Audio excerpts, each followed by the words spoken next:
Yeah, Mark's been taking calls. Should I be talking to people like if I don't know? Yeah, you can. And the other thing is that, I mean, come on, I can see it right from here on the frickin' monitor. Look at the background. Yeah. How absolutely incompetent do you have to be to actually get the back? Oh, I can't see it when I turn around. Obviously, we got blue screen. What is going on? Have we done a mic check or anything? Because I see all the calls lit up. Hello? I don't get any answers now. I bet I could pick some Yahoo from the chat room do a better job than what you guys are doing in here. There's like 30 freaking atheist groups that would love to have me come do their TV show, and I got to come in here and deal with this crap every week. It's always broken. You guys, when are we going live? Holy shit, we're live. April Fools.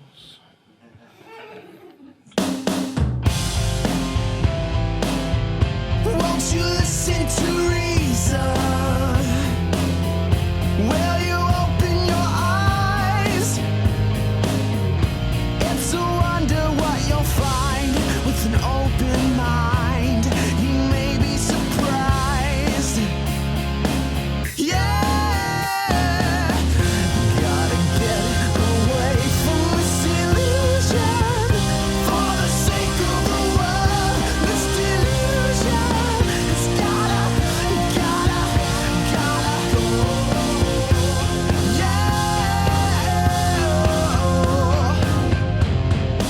Hey everybody, welcome to the Atheist Experience Live. It's April 1st, 2012, and that's all of the tomfoolery that we actually are going to bother doing.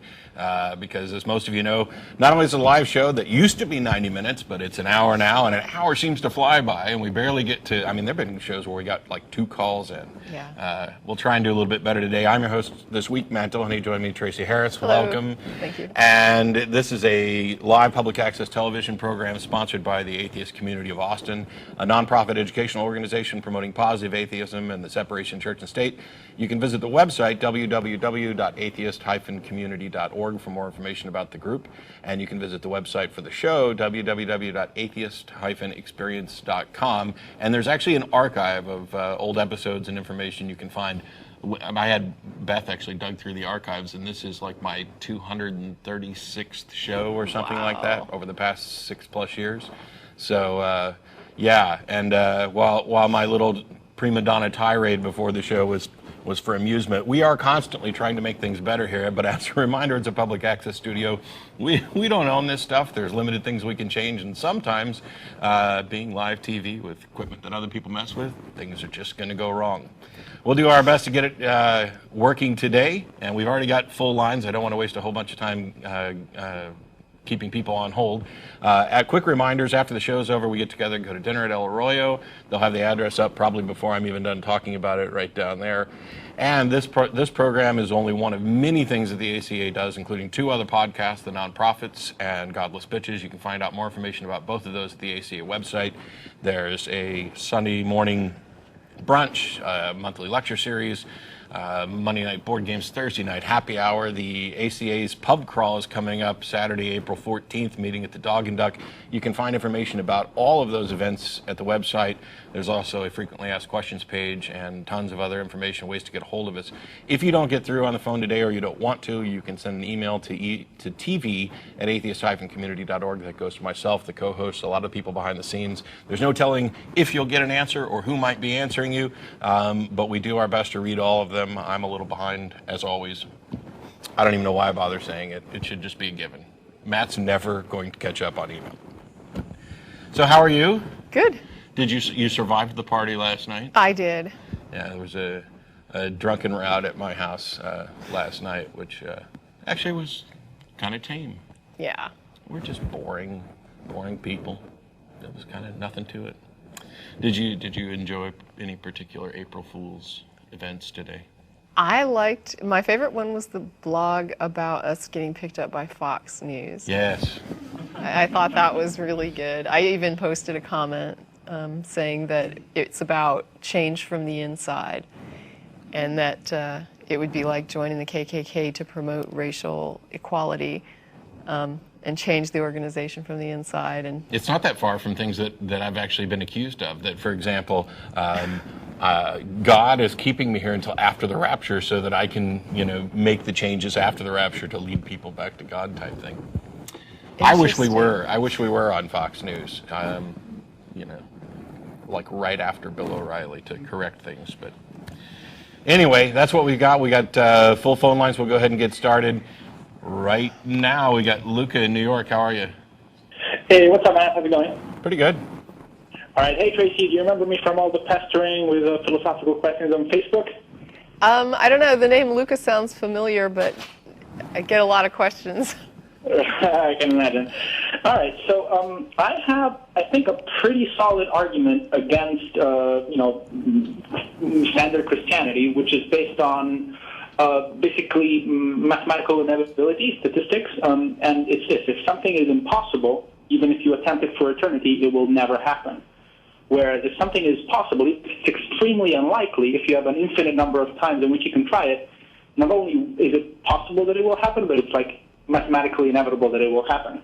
Sure. So that's just the mathematical basics, right? And then I just take two assumptions which are well within Orthodox Christianity, which are one, that if you go to hell, if you die and go to hell, you're stuck there forever, and two, the devil used to be an angel and was cast down from heaven into hell. So from that, you just apply that, and it means that if you go to hell, you're stuck there forever. It's impossible for you to go to heaven.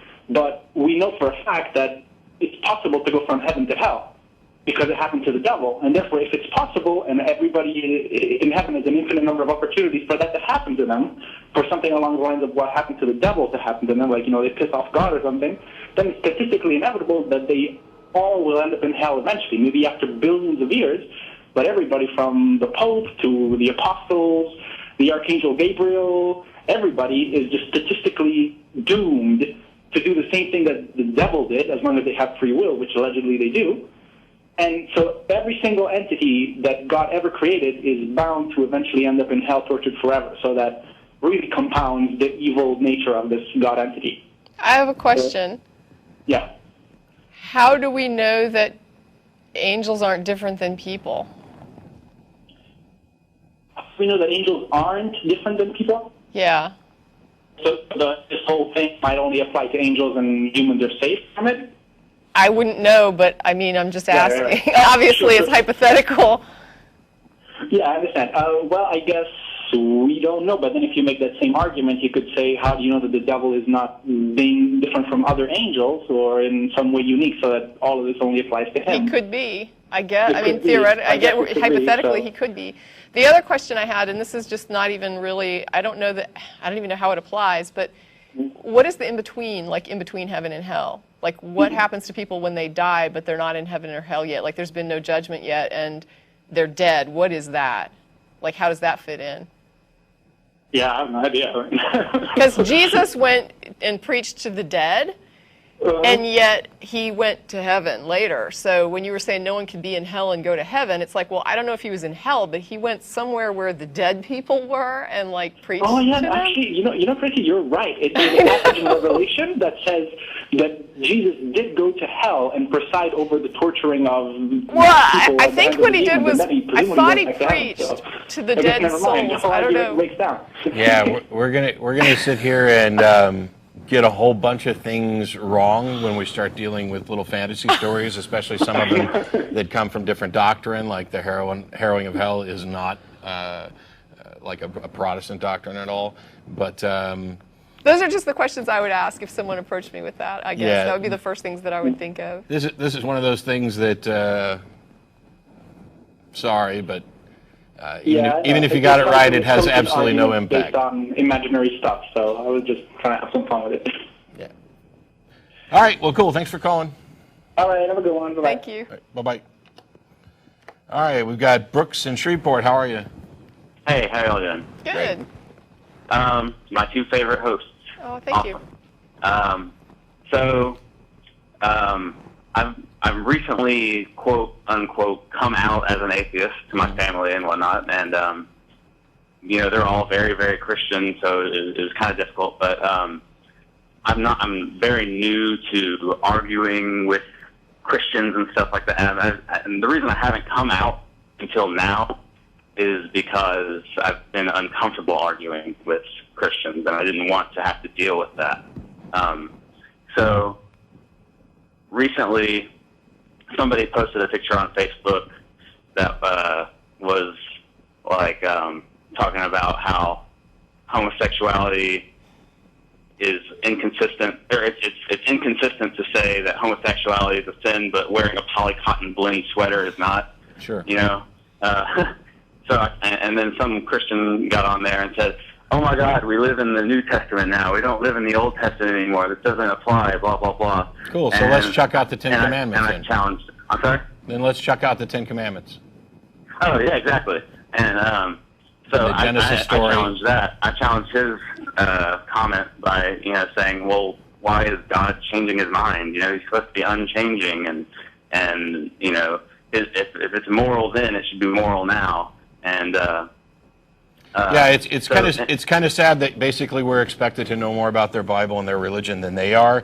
And whenever somebody just wants to shrug off the entirety of the Old Testament, I just pretty much look at them and shake my head, because when you when you do that, first of all, you get rid of the creation story, you get rid of the fall, which is the entire reason that you need some sort of sacrifice in the New Testament. You get rid of the Ten Commandments, you get rid of a butt ton of laws.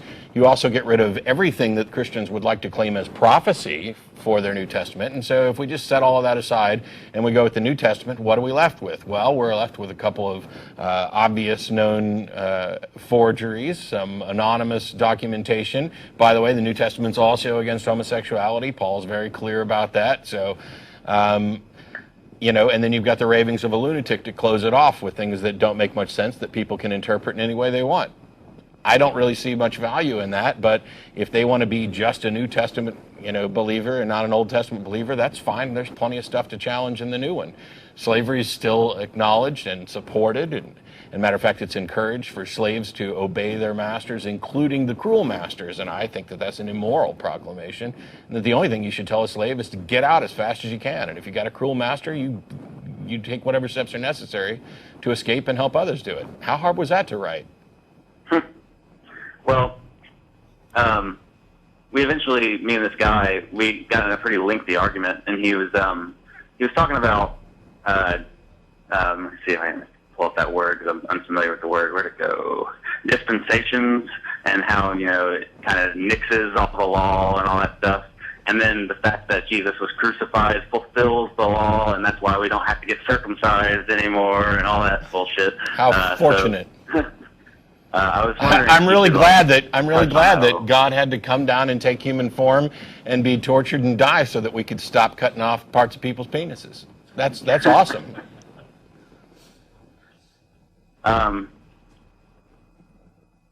Well, see, I just didn't know how to respond to him. So, like I said, I'm new to this whole arguing thing, and I'm not really that comfortable with it. So I didn't know how to respond to him when he said that. I think most Christians don't really even understand how the law and the new, like the Old and New Testament. You have to remember, like that heading New Testament, that divider in the Bible that says New Testament, that's added. There is no original manuscript for that divider. People put that in, and the idea is that you had this law. Yahweh made this deal with the Hebrews specifically, and a guy named Abraham, and he made a deal, and he said, I'll give you all this land, and I'll make your, descendants this great nation, and your job is to worship me solely, and wherever you go, I will protect you. And this was kind of unique because most gods were territorial gods, and so he was saying, I will travel with you and protect you everywhere, and you do everything I say, and I will, give you all this cool stuff. And so him and Abraham make the deal, and the Hebrew history in the Old Testament is one of, like, they keep falling away, and then God reneges on parts of the deal, and because they fell away and didn't keep their part of the deal, they weren't still worshiping him, and so he would say, well, then I'm going to have you enslaved, and so this goes on and on for a long time. And in the meantime, they have this law, this, like, elaborate, crazy, almost like Sharia-like law, where they're killing all these animals to atone for their sins. Like, so they sacrifice these animals, makes up for your sin. The idea in the New Testament with Jesus, like, after they get the story with the resurrection and all of that, you get this concept that comes out of that is that he was that sort of final perfect sacrifice so that no more animals now have to be slaughtered in order to atone for your wrongdoing, because now there's a human sacrifice that was like a God sacrifice as well, that is a perfect sacrifice that atones for sin all across the board now. And so from that, you end up with people saying, well, we don't have this law anymore. But there becomes a big confusion that happens because the law never applied to anybody but the Hebrews anyway. Okay, it wasn't a law for anybody but the Hebrews.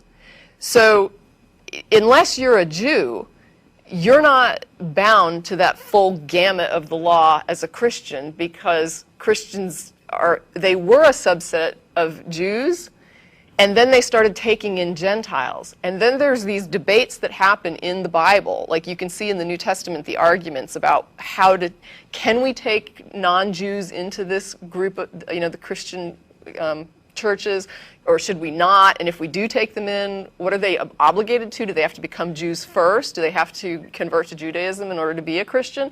And there's all these debates that happen in, like, Acts, for example. You've got Acts 15, Acts 21.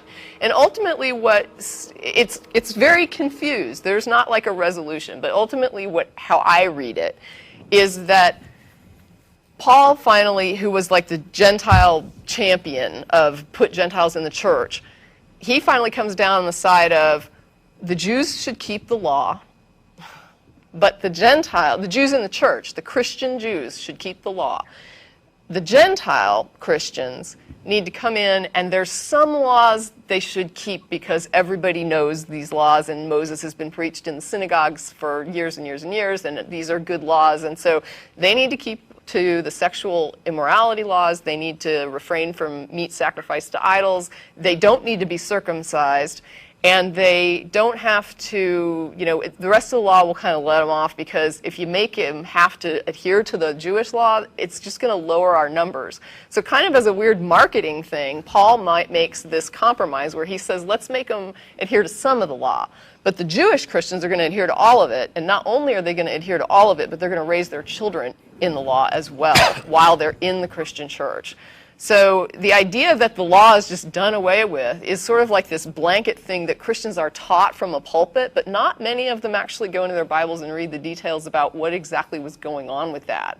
This actually, there's a couple of things that tie together, which I think demonstrably prove that the bulk of the Christian and Jewish doctrine is false. And that is that Jews are under the Abrahamic covenant and Gentiles are under the Noahic covenant, because the Bible teaches that everybody on earth is spawned from the 8 people who survived on Noah's Ark. And since we know that that's a bunch of hogwash, clearly their entire basis for making a distinction between two groups is false.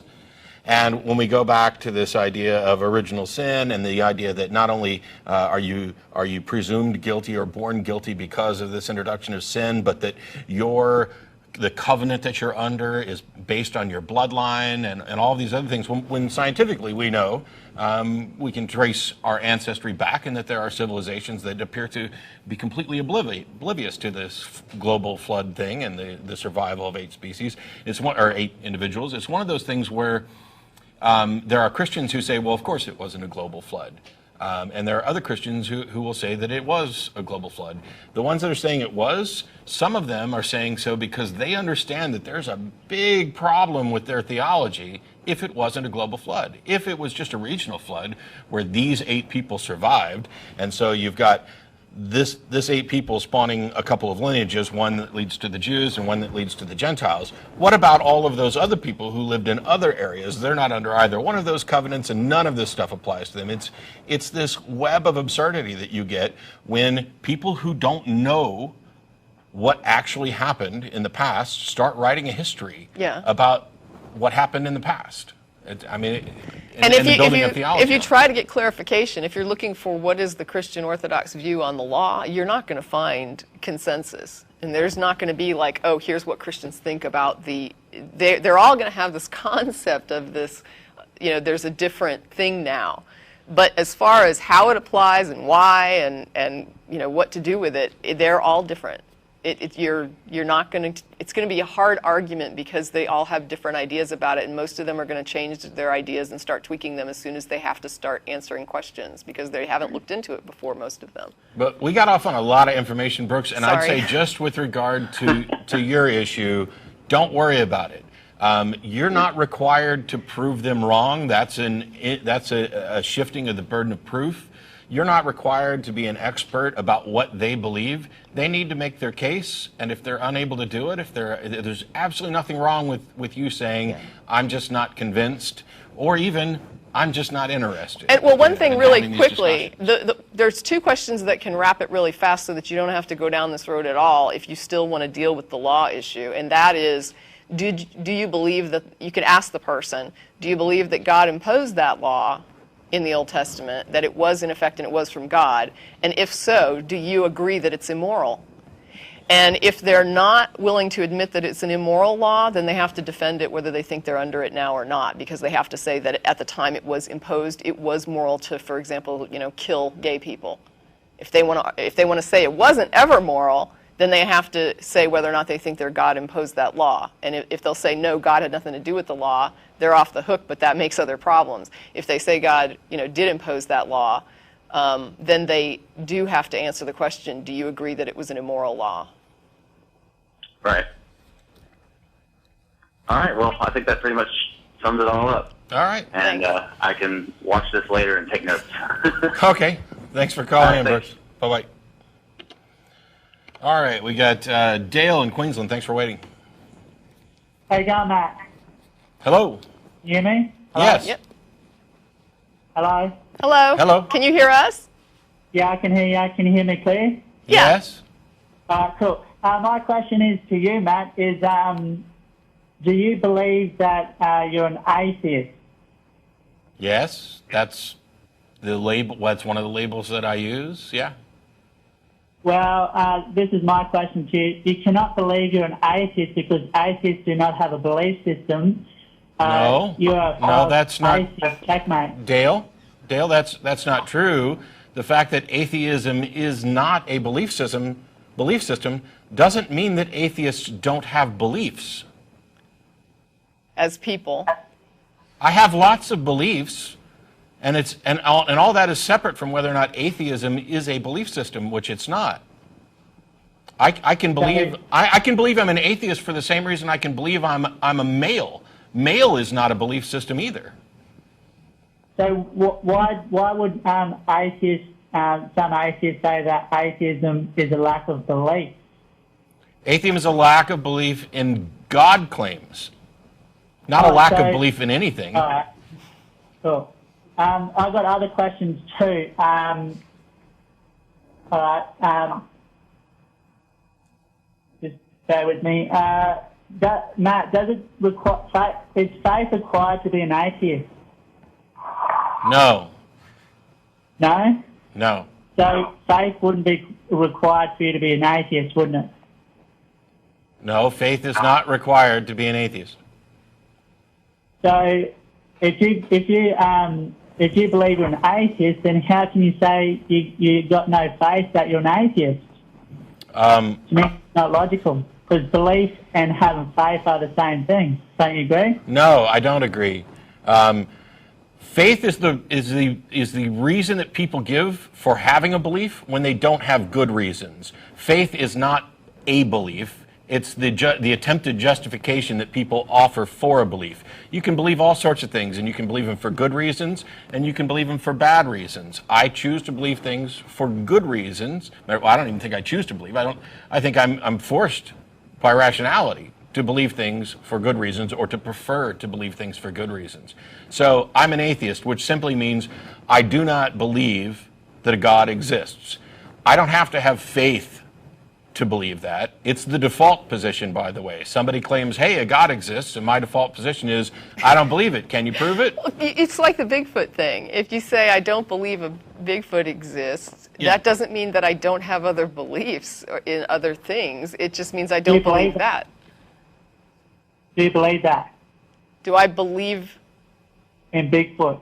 No, I don't. Well, how come it's shown on TV shows like Unsolved Mysteries? Because it's an There unsolved are- mystery?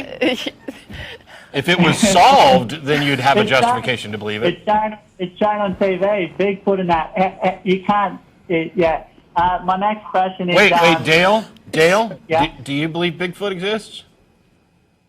No, not really. It's shown on TV. Yeah, even though it's shown on TV, I need to see where in history Bigfoot actually exists. Does I it take don't faith like to not believe in history- Bigfoot? Sorry? Does it take faith not to believe in Bigfoot? It takes disbelief, unbelief. But that's not faith, right? That's unbelief. Right, so it's like unfaith.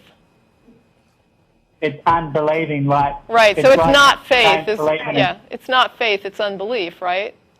Yeah. Okay, thanks. So you already understand all this stuff. You already understand the exact same examples we've given. Matt, a Christian, right? Christians have faith, right? Mm-hmm. I think most of them would, yeah. All right. Is atheism based on truth or fact? I think you answered it before. It's based on unbelief. Oh, so atheism is based on unbelief then? Yes. Atheism is disbelief Right. of the God claims. It's not a position that is based. Well, the reason that I'm an atheist is because I'm a skeptic and a critical thinker, and when I am presented with the claim a God exists, and I evaluate the evidence supporting that claim, I find the evidence lacking. So I persist in my disbelief. I don't need to have evidence that there isn't a God in order to be justified. Just like you don't need evidence there's not a Bigfoot. Yeah. You would need evidence there is a Bigfoot, right? You don't need evidence there's not a Bigfoot to not believe it. You need evidence there is one to be convinced there is one. Until you get that evidence, you just don't believe it because you haven't gotten the evidence that makes you a believer. And I'm a little worried at this point, Dale, because we've had a little back and forth in questions and things, and we've answered them. And it seems almost like you're reading from a script where one question necessarily follows from an expected answer from the previous one, and you're not getting the expected answers. But he does seem to be listening to our Sure. answers. I'll give you that. So I'm a good listener. I'll let you speak in that. I just got another question, Matt. I've been watching your Atheist Experience videos, and I noticed that you said you were a Christian. Mm-hmm. There's one thing I want to hear from you, is when you prayed, did you pray according to God's word, yes or no? Yes. So you had faith that God would answer your prayer. Yes. So if you had faith that God would answer your prayers, would you say now that you have faith in God? No, I'd say that I used to believe based on faith, and it was irrational of me to do so, and when I discovered that, I couldn't believe any longer. How did you discover that? How did I discover what? That it was irrational. Oh, That God is not real. sure. I spent a couple years in study in the hopes of eventually becoming a minister, and I read some things that specifically challenged my beliefs. And then when I went to go seek answers, both from other believers and in prayer and in reading, and I found that the things that I assumed to be true for my entire life, or the things that I had been led to believe were true, were based on really bad evidence, logical fallacies. And so the next step of this was, okay, well, maybe some of these people just don't really have great arguments for it. There must be some good argument for it. But failing to find one of those, the only position that is available at that point is to not believe, if you care about what's true. And that was one of the critical things, was saying, I don't want to believe something just because I've always believed it, or because my family believes it, or because it kind of felt real to me at some time, or because I would prefer that it's true. I want to believe things because they're actually true. And if we can't demonstrate that it's true, then we shouldn't believe it. My next question, I'll move on. All right. Matt, why do atheists not believe in God when atheists talk about God? Sorry, one more time? Because other people have a concept of God. We're responding to other people's claims about God. The same reason that people who don't believe in Bigfoot Talk about Bigfoot. Yeah. Well, atheists say there is no God. Well, guess what, Matt? If an atheist says to me there is no God, guess what? What? Prophetic evangelist Dale Allen would say to that atheist who says that there is no God, I would say, hey, stop right there. You stop right there. The first two words you said were there is before you said no God, so there is a God. Seriously?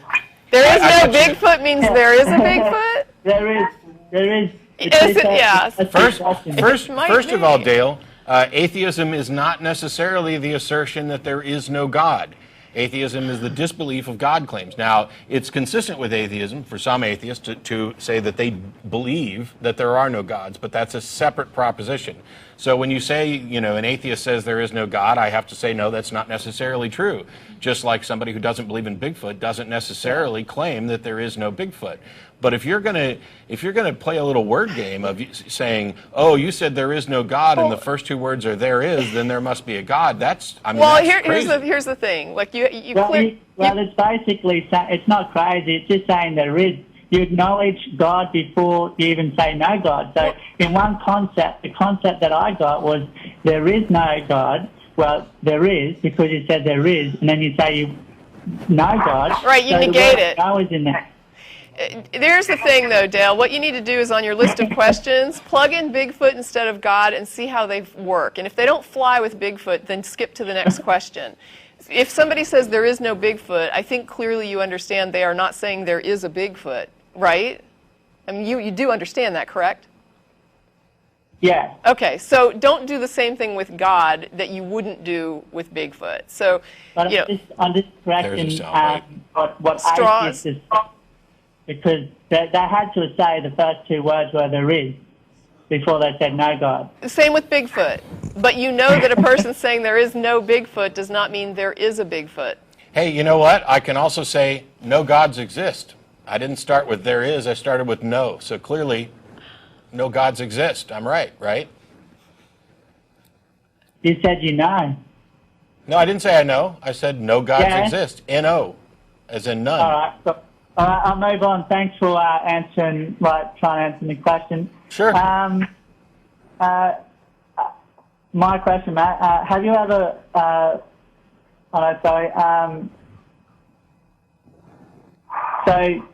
I hear from some atheists that they know that they're an atheist, but the one thing is you got the agnostics and the atheists. You got the agnostics say that there might be a God, and the atheists say there is no God. How do you define the two? Okay, first of all, assuming I'm not being punked for some show, the difference between Gnosticism and agnosticism address what you know or claim to know. Theism and atheism address what you believe or claim to believe.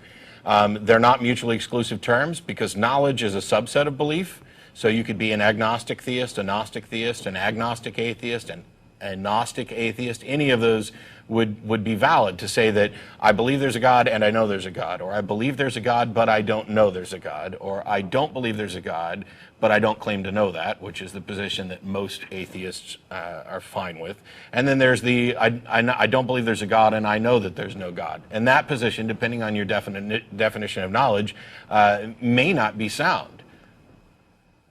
But these aren't mutually exclusive terms, and it's not something that you can say, oh, atheists say there's no God, and agnostics say there might possibly be a God. The correct thing would be to say that atheists don't believe there's a God, and agnostics, at least some categories of agnostics, just don't want to claim what they do or don't believe. All right. Thanks for that. Another question, Matt. Have you ever read the Bible, like from Genesis to Revelation? Yeah, several times. Tell me, how many times have you read the Bible? Why? Why? is because every time I read the Bible, I pick up something new every time I read it. Me too. And that's why the first time when I read it when I was a younger kid is slightly different from when I read it when I was older. And then when I read it in this process of transitioning from wanting to be a minister to ultimately ending up in atheism, I found out new things. Things that I had previously read or thought that I had read just didn't stick. So I've probably read it well, I can't really say in single sitting, cover to cover. I would guess 3 times, but the bulk of it, we're talking, I was a fundamentalist Christian for 25 plus years, and by the way, in the last 10, 11 years that I've been an atheist, I continue to read the Bible in order to be able to answer questions for the Christians who don't know what the Bible says. Wow, that's pretty amazing coming from you. I'll move on, Matt. Thanks for trying to answer my question. Sure. Tell me, have you ever been taught, preached to, pastored about having a relationship with Jesus Christ? I'm sorry, I didn't hear the question. Has anybody ever talked to you about having a relationship with More or Jesus less, Christ? have you ever been told that you got to have a relationship with the Lord Jesus Christ? Yes. And I've also told people that too when I was a Christian and was witnessing to people. Oh, that's cool. Well, that's what true Christianity is all about. According to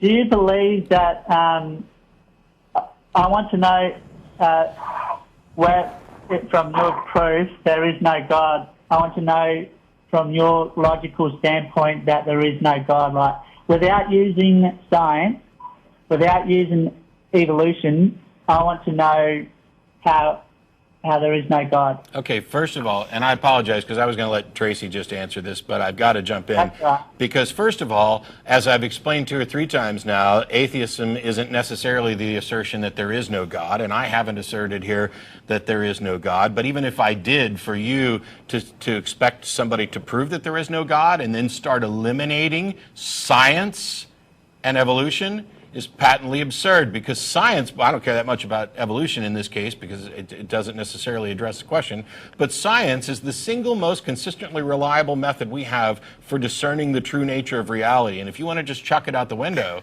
and expect somebody to prove a point without it, that is crazy. So it's like for me to tell you, I want you to prove that I don't have $100 in my wallet, but you're not allowed to ask anybody and you're not allowed to touch my wallet or look inside. Go ahead, prove it.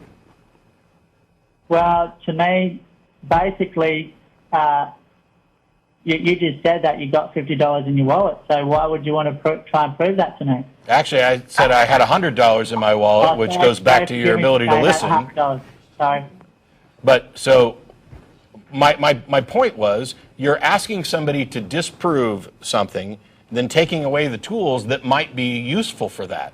And that's a dishonest way to address... What's that? That's like when some atheists talk about Christians, where some atheists say, try and prove there is God without the Bible, but we need the Bible. Just like holy men of old wrote the Bible, but scientists have written a book about science. How do you go about that? Science can be wrong. Yeah, actually it can, but when you're saying don't use science, you're saying don't use a method of applying reason and skepticism to assess evidence. And when somebody says, hey, prove this without the Bible, it's because the Bible isn't a method, and it is not a demonstrable path to truth or understanding, and it won't prove a single thing. You can freely, if I say, why do you believe, you can cite the Bible all day long, and it has no more impact than if you cited Mother Goose. It does for you because you already believe it. I don't tend to tell people, oh, prove it without using the Bible, because I understand that whether they use the Bible, even their use of the Bible wouldn't get us any closer to a proof. How do you know that, Matt? Because old books aren't a pathway to truth about supernatural claims. These claims need evidence to support them.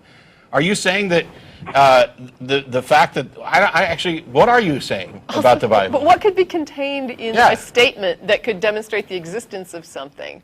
How does a statement demonstrate the existence of something that is in an objective real sense? Well, we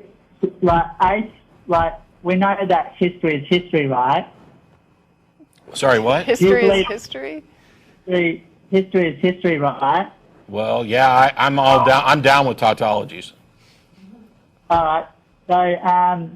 So what I'm trying to say is, basically, can you prove to me and to everyone else over the world that there is no God without using science or evolution to try and back up those claims? I don't even know if I could prove Yes it. or no? I don't Yes even or know no if I. question. I don't even know if I could prove it using science. It would depend on the definition of a God. But I don't have a burden of proof here, and that doesn't address Tracy's question about why you think that the Bible or any statement would be enough to confirm the existence of a God or a supernatural claim. Well, I'll answer that for her. But I didn't answer it straight away, Tracy. Well, I can prove the true. Basically, history tells us Jesus in the Bible, and we go by history. I've studied history, and I've came to. Hello? Are you still there? Please don't lose him now. Oh, no, he's there. Yeah, Dale, go ahead. Yeah, we can hear you now. All right, so all right. Why I can prove the Bible is true and accurate is because history proves that Jesus Christ was born of a virgin and that Jesus Christ was sinless and he came to die on a cross and the birth of life history. Okay, hold on a minute, Dale. You're breaking up a little bit, but let me just explain to you what my problem would be. Let's say that Jesus was born from a virgin, that we were able to test Mary's, body and say, wow, she had never had sex and there was no in vitro, and yet she had this child. And then later he's killed, he's executed, and we confirm that he was executed and killed. And then 3 days later, he's alive again, and we confirm he's alive again. That doesn't demonstrate a God exists, even if all of that is completely true.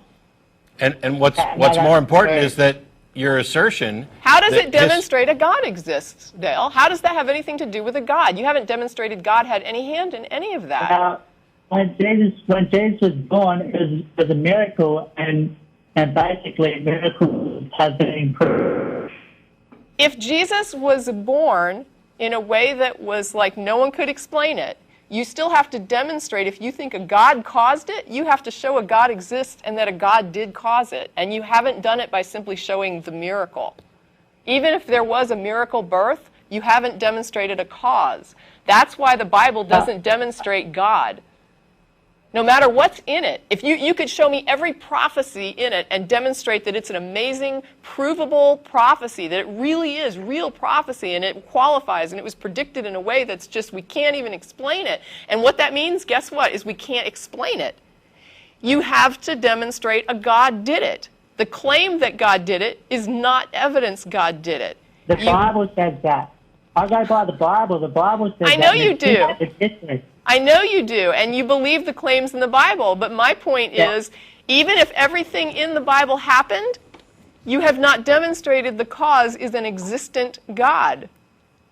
Well, how can you believe science is real by just looking into what they've claimed have been throughout history of what they've told about diseases? That's a red herring there, Dale, because we're not talking about science. We're talking about belief in God and rejection of belief in God, and you are saying that you want to use the Bible and you feel it's unfair that somebody asks you to throw out the Bible when you're trying to prove God. And I'm trying to explain to you it saves everybody a lot of time by simply telling you don't bother using the Bible because it doesn't demonstrate a God exists. And I'm asking if you can understand why.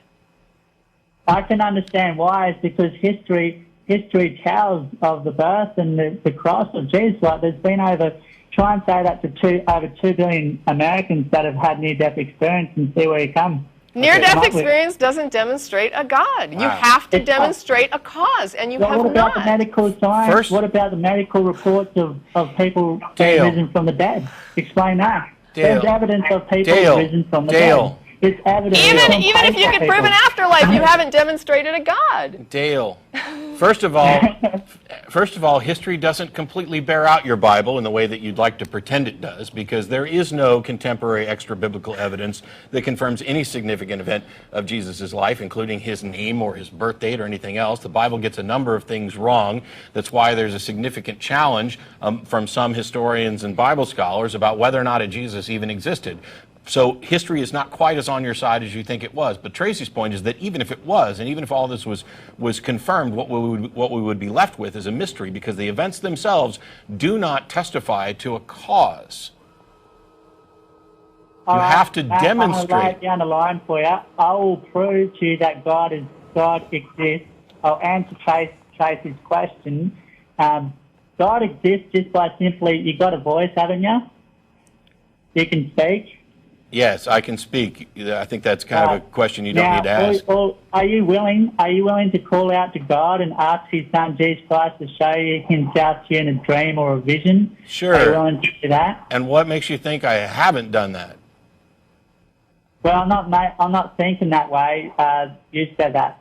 But what I'm trying to say is I've seen Jesus Christ in visions and dreams, and I know that he is real just by basically seeing in dreams and visions. Okay, well, wait a second. I listen can to sit that. here and say, I can sit here today and say I'm going to call out to my mother to come visit me in a dream.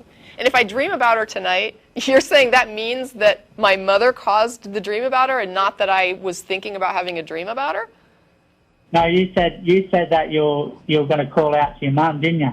I said if I did say, like, Mom, come to me tonight in a dream, and then tonight, after I suggest that to myself, I have a dream about my mom, you're saying that there's some sort of miracle there where my mother caused me to dream about her and not just that I invoked that dream myself by suggesting it? Are you trying to suggest, well, basically, what I'm trying to say is basically God is supernatural, he's a spirit, and... A dream doesn't prove that, though. Sorry? See, A dream doesn't prove that, though. here's the A thing. vision does that. Here's the thing, Well, Dale. why do so many people say follow your dreams for?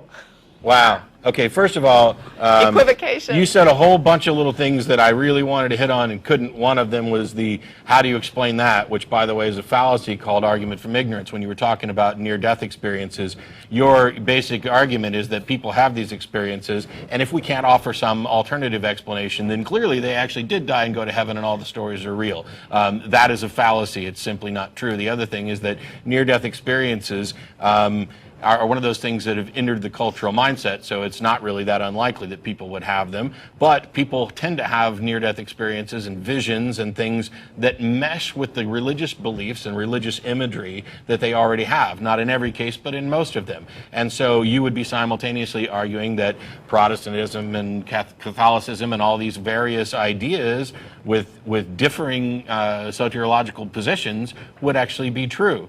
But moreover, what Tracy's talking about is she was like, you're claiming that because you called out to a God, and I was dumbfounded, and I apologize when you said I believe it because I had dreams, and now you're saying, well, why do people say trust your dreams or go with your dreams, whatever? Platitudes and wishful thinking does not truth make. And by the way, can you demonstrate that Tracy's mom isn't a supernatural being with the power to visit her in dreams? Well, she's got a spirit, and that's eternal. He thinks she is supernatural. So you think Tracy's mom is supernatural. So Yes. if Tracy calls out to her mom to visit her... I didn't say that. I said, well, she's got a eternal spirit. Now, Wait, I've the heard spirit's not stories- supernatural? Sorry? Spirit isn't supernatural? The spirit can witness the supernatural. How do you know that? What is a And spirit? what the heck is a Well, spirit how do then? I Is know it that? physical? Is I've seen so many people talk about coming out of their bodies and going into these light tunnels and, Hey, Dale? experiences Dale. seeing heaven and hell. Dale? Do you believe that extraterrestrials are visiting the planet Earth and abducting people? Sorry, say that again. Do you believe that extraterrestrials are visiting the planet Earth and abducting people? Oh, you're talking about aliens? Yes. Sorry. Well, that's something that America's like talked about, like with aliens and that. But the one thing I know about is I haven't seen any aliens land here yet. Like Sure. actually, Have you like, seen a land God here, land here? But the one thing is, Jesus Christ, I've seen him in a vision in a dream. Okay, and there's plenty of people you can talk to who will tell you of their experiences that happened late at night where an alien came in and captured them and abducted them and performed experiments on them. And by the way, you can talk to a bunch of people who are living today who will tell you this story, so you don't have to rely on old stories. You can talk to a variety of them, and their stories are very similar, and their stories seem to support each other. And then you add in things like the fact that there are people who witness unidentified flying objects, including entire groups of people. And then you add in something scientific like the Drake equation that demonstrates that it's highly unlikely that in this vast universe, Earth is the only place where life existed. And you can start to calculate a probability about whether or not those things are true. But in your case, I'm assuming that you don't believe that aliens are abducting people because you immediately went to the excuse of, I haven't seen it. Well, what you've seen is irrelevant. If you're willing to chuck away all of this evidence for alien abductions and yet accept this evidence about a God, you have Do you different... believe in that? What? Do you believe in aliens? No, well, do I believe in aliens? Yeah. I believe that it's very probable that there's other life in the universe.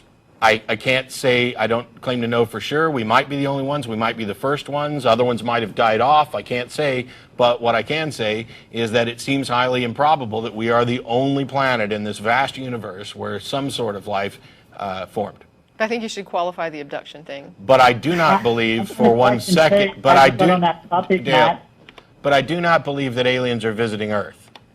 Do you believe in the Bermuda Triangle?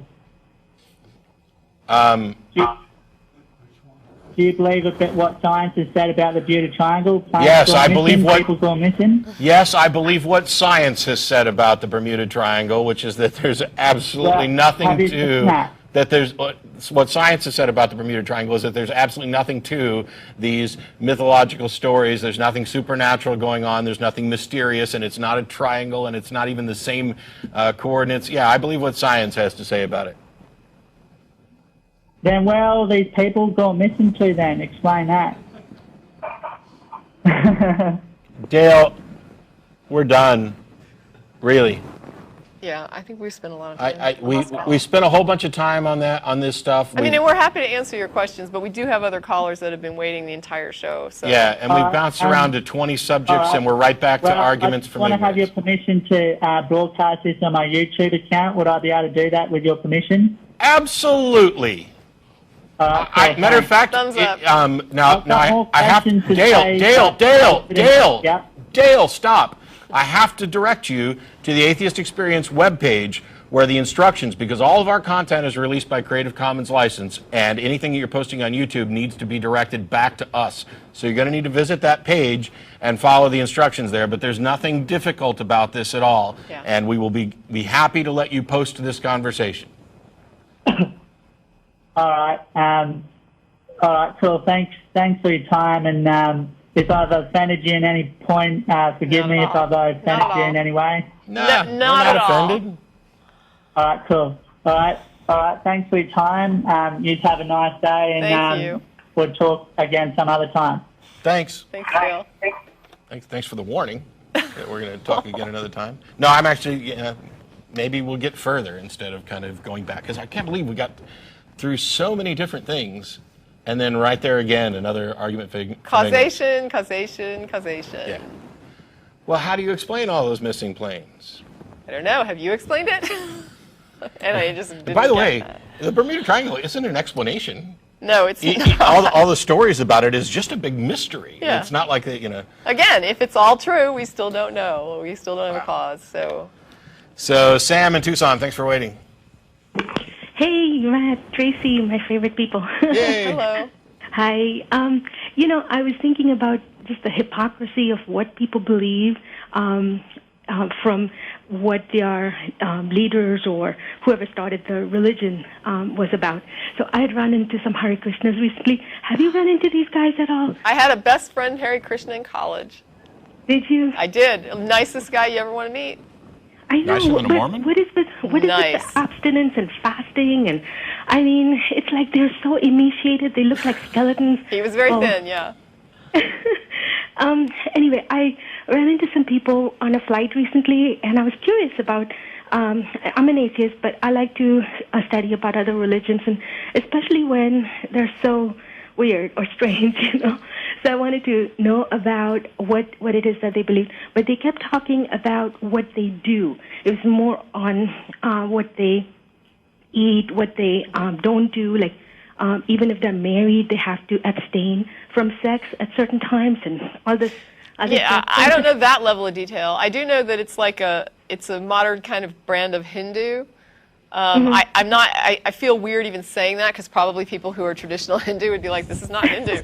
But that's where it comes from. It comes out of that whole, you'll see Krishna and stuff like that, and they do have like the Bhagavad Gita as their, the book they go to. And the cooking is like extremely meticulously done. He gave me a cookbook. It was like Tassajara cooking and the whole thing that you can't do the meat and you can't, nothing that pot has touched meat, can't cook in that. And the diet was really restricted. The guy I knew, they had picked out a wife for him that he was going to marry. Oh my God. Yeah, I mean, but he was all good with it. I mean, he was all happy, and he was happy to debate, to argue, and never lost his temper. Would just sit and talk to anybody who wanted to talk about anything. Knew more about the Bible than any Christian I ever knew at that time. Was very. Really, he was really good when it came to like history, as far as like the history of the Bible and all of that. But they have a lot of restrictions, and it's like it's pretty cultish. Not going to kid you, it was kind of strange, but nice people. Yeah, and it's just what you said. They know a lot about the Bible, and as they were talking to me, it almost seemed like they were sort of like Jesus kind of people. Like this is exactly what Jesus must have looked like and acted like. Because, probably, I understand what you're saying. Because they're wearing these robes, and they're walking around, and it was just like, wow, and I'm sure Jesus. I don't know how he was with the diet, I think, but definitely abstinence and. Meekness and humility and, take no thought for tomorrow, all of this stuff. So I'm like, my God, these people are more Christian than the Christians, And so I was just thinking about the hypocrisy of it. But the thing that amazed me is, well, why do you chant Hare Krishna, Hare Krishna? So they were telling me about Krishna, who is like the main personality of God.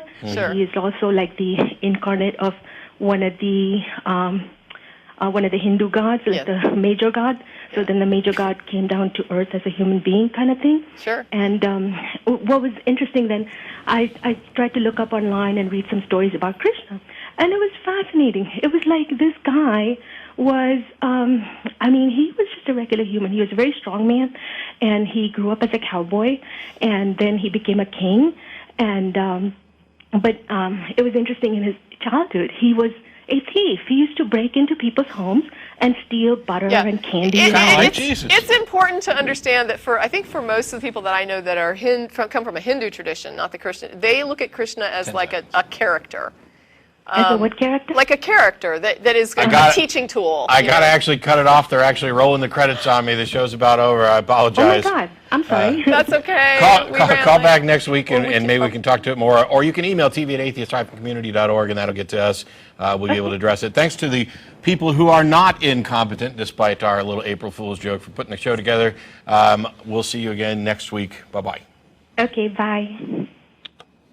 We gave her the last word. Good.